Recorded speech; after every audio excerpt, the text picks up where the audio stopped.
Mainit-init na chismis, Catherine Bernardo pinanood ang pelikula ni Bel Mariano.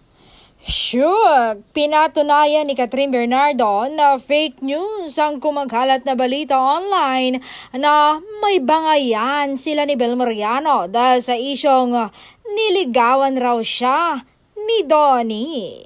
Kasama ni Catherine ang kanyang parents na sina Teddy at Min Bernardo, pati sisters, mga pamangkin at ang Bernardo Manuel clan sa panonood ng pelikulang pinagbibidahan ni Bel Mariano at iba pa.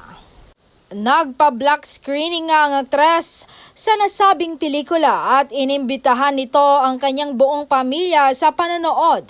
Ito nga ang naging family reunion nila. Super close naman kasi sikat sa direktor ng pelikula na si Direk Cathy Garcia Sampana sa mga taong nasa likod ng movie at sa cast. Kaya bilang suporta, naglaan talaga siya ng oras para mapanood at suportahan ang mga ito. Salamat, Miss Catherine Bernardo.